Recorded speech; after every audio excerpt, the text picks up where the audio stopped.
บายดีสบายดี ตอนนี้เอานะกำลังชิไปสู้ควรอายุนี่นะสู้ควรอายุผู้บุญคอนเด้ออยู่หนองแตงตอนนี้ก็ได้มาหับแม่ป้าเป็นที่เรียบร้อยแล้วคนทางก็ค่อนข้างสะดวกสบายดีไอ้คนขับรถสบายคนนั่งง่ายคนครับง่ายคนครับปวดแขนปวดขาตอนนี้ก็หับแม่ป้าขึ้นรถมาเรียบร้อยแล้วจะไปเบิ่งข้างหลังเนาะว่าสมาชิกข้างหลังเก็บมาเนี่ยอันนู้นขับไปท้ายของแม่ป้าเนี่ยทางบ้านจะสะดวกสบายเนาะทางบ้านกำลังคอนกรีตได้ไปบ้านคอนกรีตเยอะหน้านี่ยังมายิ้มให้นางอันนี้ใจหลายทางอันนี้นะได้ดีใจไหมดีใจว่าดีใจดูดีใจจะไหนเราดีใจดูดีใจกับประมาณนี้เนาะนี่ก็คือสมาชิกของเราที่จะไปในมือนี้ตอนนี้ตู้เนี่ยไปก่อนแล้วเนาะเดี๋ยวไปถ่ายหนทางให้เบิ่งเลยว่างามปานใดสะดวกปานใดเนาะโอ้โหหนทางก็ค่อนข้างยากย้อนว่าเพิ่นเกี่ยมเฮ็ดทางคอนกรีตเนาะเฮ็ดจังได๋เฮ็ดหน้าหักเฮ็ดหน้าหักมาก็ไม่หวานไอ้ว่าคลิปชี้หลอกใส่ให้ชี้หลอกใส่ให้ชี้หลอกแอปเปิลดิแอปเปิลจังได๋แอปเปิล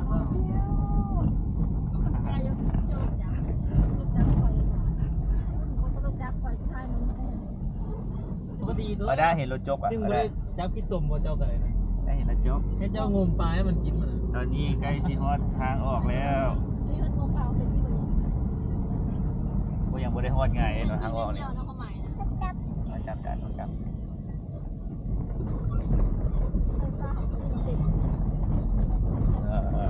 ลูกกับปลาจับเนี่ยแบบมาเบิ่งจะเห็นเบียร์กำลังก่อสร้างในที่สุดก็ออกจากโฮมแล้วนะ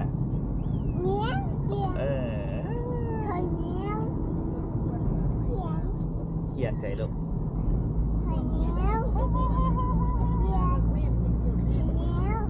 ไม่ใส่เขียนอย่างเขียนแมวใช่เขียนแมวรถหลายใช่ไหมรถจบไว้รถจบไว้หลายอินทผลัมชอบมากนะอินทผลัมส่วนก็อยู่แถวนี้ต้อง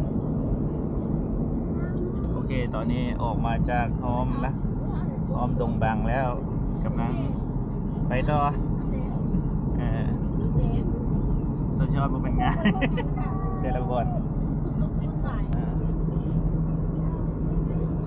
โอ้ดีทุเรียนทุเรียนใส่ง่ายทุเรียนทุเรียนปะทุเรียนนี่แต่นี่เรียนอะไรจะป่าเรื่องดีๆกระบอกขนาดประมาณจุ่มนอนลงขนาดปิ้นเลยเหือนน่ะมือตาโบราณเมาแล้วเหรอเน่งแล้วก็บ่ได้ไปต้องรถก็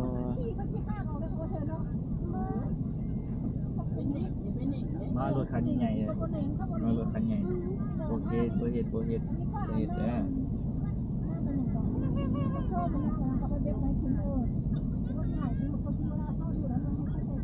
เนี่ยบางนี่นะมึงเนี่ยมึงดิกล้องเหรอกล้องนะพยาบาลเนี่ยพอแล้วเปียกก็ได้เดี๋ยวเพราะอะไรมันเกลียดมืดหนีเขาเนี่ยขนาดนี้สิเราอันนี้เอาได้เขาใส่ละว่าจะขาคนมาอันนี้เอาได้เขาใส่แล้วเอามันงูนะเอามันงูเบิ้งรถคันนั้นเดี๋ยวมันงูเบิ้งวันนี้มันเวียนไปนั่นแหละวันนี้มันชี้ถึงนี่เลยวันนี้ไอ้เจ้าไหนวันนี้ท่านแม่นั่นบอกมันนะบอกมันปวดแบนลงเดี๋ยวรถคันนี้ยังถอยมาอีต้นมันผู้หญิงอีกนะเห็นไหม8171โดโปโดยไปเลยตอนนี้ออด้าฮอดดงโดกแล้ว รถติดหลายมื้อนี้น่าจะเป็นไปเอาไปตลาดเกี่ยมซื้อเครื่องซื้อของเก็บใส่บาทมื้ออื่นมือห่อข้าวอย่างนึงห่อข้าวเหนียวห่อข้าวประดับดินใช่จริงจัวตัวนี้ตัวแมว ห่อข้าวเหนียว แมว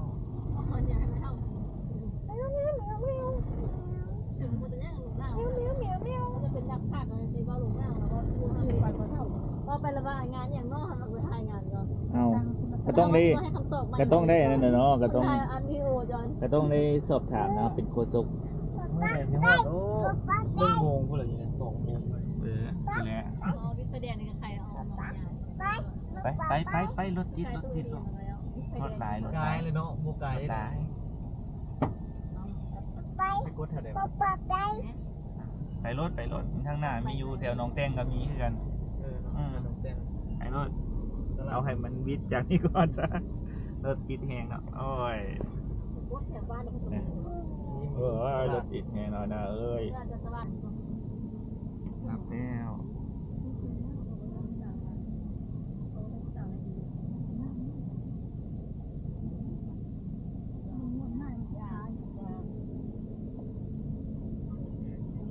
ให้ตอนยุ่งรถเลย มีคนจับให้ซื้อกี่ดิ ครับมันยุ่ง รับแล้ว เต็มมองเรื่องเดียว เส้นทางไปทางด่วน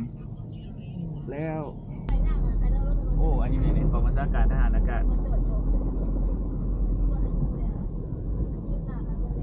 บ่ได้มาโดดเติบ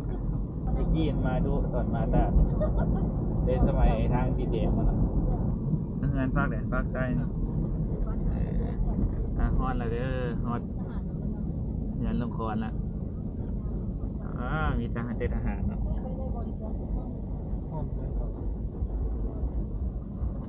นี่ได้อยู่ได้หนึ่งจอนโอเคถือว่าฮอดแล้วเนาะ ลงในบอลด้วยทางนั้นน่ะ ได้เอาได้ก็รับไปแล้ว หน่อยนึงก่อน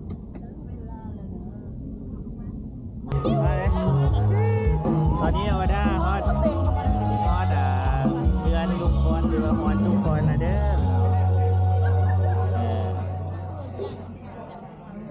ทางหน้าเวทีได้เลย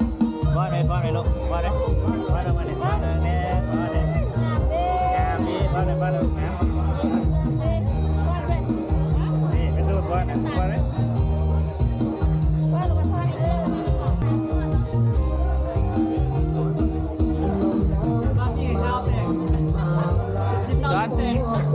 จอนเอ้เมื่อยปะ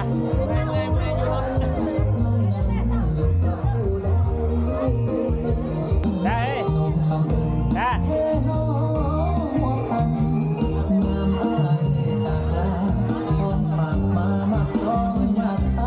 พอเลยพ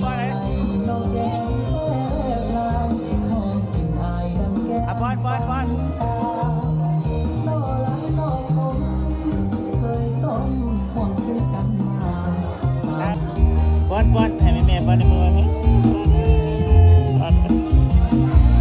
พี่หน้าหาปลาเนี่ยพี่หน้าปลาเนี่ยเลยพี่หน้าปลาเนี่ยบอล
เป็นนางเอกเนาะ โอ้ยเนาะมันพ่อพอแล้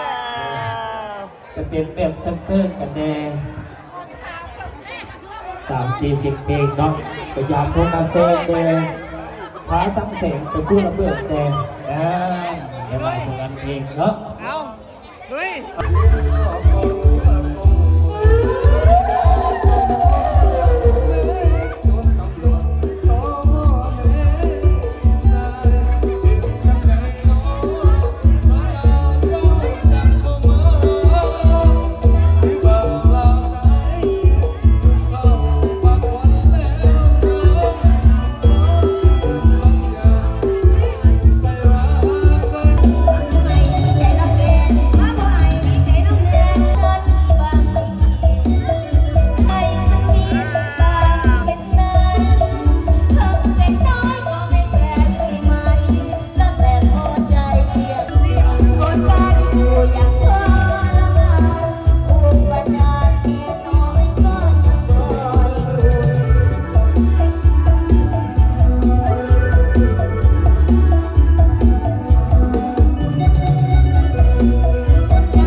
จะเข้าไปได้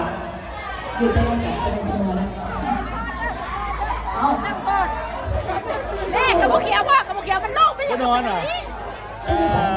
ก็มาทวนเนี่ยมันยิงนอนอ่ะได้หรือเปล่า